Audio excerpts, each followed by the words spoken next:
So we're going to pick up at line 300 on page 432. Welcome advice, and again they all agreed. Harold sprinkled water over their hands for rinsing. The young men brimmed the mixing bowls with wine. They tipped first drops for the god in every cup, then poured full rounds for all. And now, once they'd tipped their libations out and drank their fill, the king of craft, Odysseus, said with all his cunning, "Listen to me, you lords who court the noble queen. I have to say what the heart inside me urges. I appeal especially to Eurymachus and you, brilliant Antinous, who speak so shrewdly now. Give the bow a rest for today. Leave it to the gods. At dawn the archer god will grant a victory to the man he favors most. For the moment, give me the polished bow now, won't you? So to amuse you all, I can try my hand. My strength is the old force still alive inside these gnarled limbs? Or has a life of roaming, years of rough neglect, destroyed it long ago?" We're going to pause here, and we're going to actually not answer a question yet, but we're going to move forward to page 434 at line 350. Antinous, watchful Penelope stepped in. How impolite it would be, how wrong, to scant whatever guest Telemachus welcomes to his house. You really think, if the stranger trusts so to his hands and strength that he strings Odysseus's great bow, he'll take me home and claim me as his bride? He never dreamed of such a thing, I'm sure. Don't let that ruin the feast for any reveler here. Unthinkable. Nothing could be worse.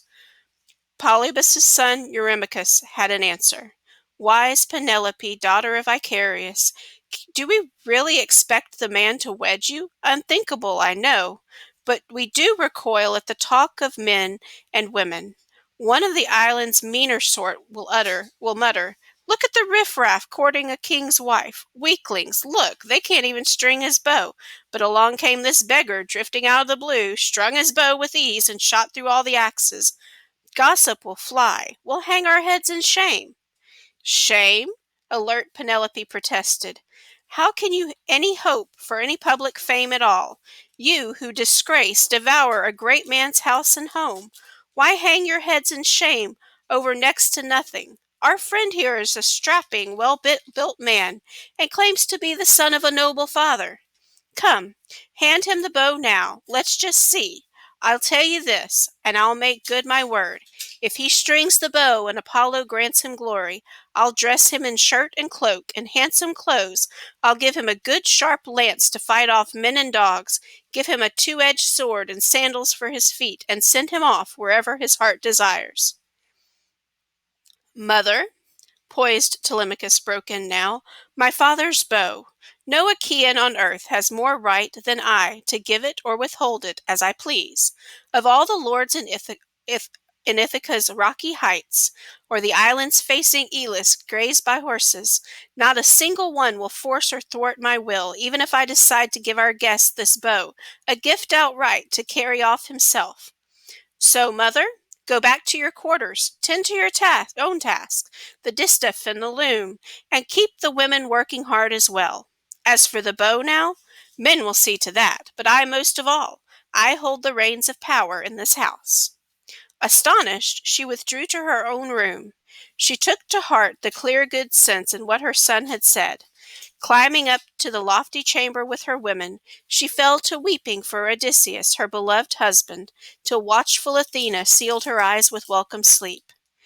And now the loyal swineherd had lifted up the bow, was taking it toward the king, when all the suitors burst out in an ugly uproar through the palace, brash young bullies, this or that one heckling, "Where on earth are you going with that bow?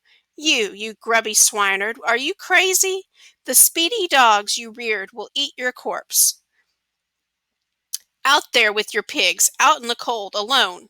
If only Apollo and all the gods shine down on us." Eumaeus froze in his tracks, put down the bow, panicked by every outcry in the hall. Telemachus shouted too, from the other side, and full of threats. "Carry on with the bow, old boy. If you serve too many masters, you'll soon suffer. Look sharp, or I'll pelt your back to your farm with flying rocks. I may be younger than you, but I'm much stronger. If only I had that edge and fists and brawn over all this courting crowd, I'd soon dispatch them, licking their wounds at last, clear of our palace where they plot their vicious plots. His outburst sent them all into gales of laughter, blithe and oblivious, that dissolved their pique against the prince.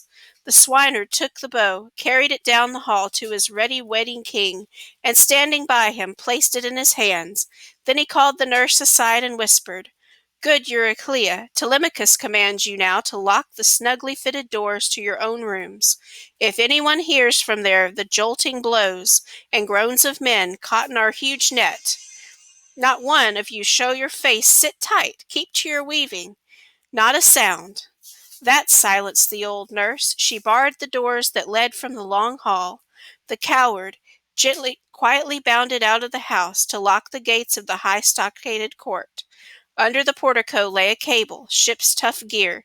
He lashed the gates with this, then slipped back in and ran and sat on the stool that he'd just left, eyes riveted on Odysseus.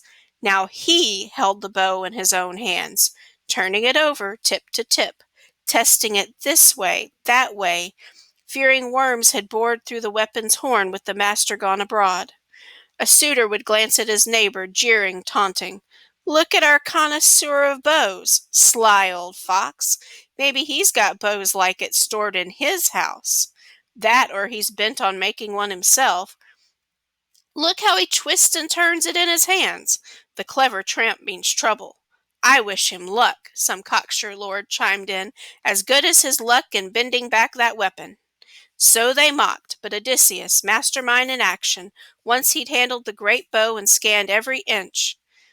Then, like an expert singer, skilled at lyre and song, who strains a string to a new peg with ease, making the pliant sheep gut fast at the either end, so with his virtuoso ease, Odysseus strung his mighty bow. Quickly his right hand plucked the string to test its pitch, and under his touch it sang out clear and sharp as a swallow's cry. Horror swept through the suitors, faces blanching white, and Zeus cracked the sky with a bolt, his blazing sign, and the great man who had borne so much rejoiced at last that the son of cunning Cronus flung down that omen down for him. He snatched a winged arrow lying bare on the board. The rest still bristled deep inside the quiver, soon to be tasted by all the feasters there, setting shaft on the hand grip, drawing the notch, and bowstring back, right from his stool, just as he sat, but aiming straight and true, he let fly, and never missing an axe from the first axe handle, clean on through to the last, and out the shaft with its weighted brazen head shot free.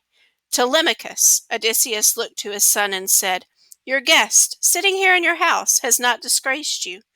No missing the mark. Look, and no long labor spent to string that bow. My strength's not broken yet, not quite so frail as the mocking suitors thought, but the hour has come to serve our masters right. Supper in broad daylight, then to other revels, song and dancing, all that crowns a feast." He paused with a warning nod, and at that sign Prince Telemachus, son of King Odysseus, girded his sharp sword on, clamping hand to spear, took his stand by a chair that flanked his father, his bronze spear point glinting now like fire. We're going to pause here and answer another question.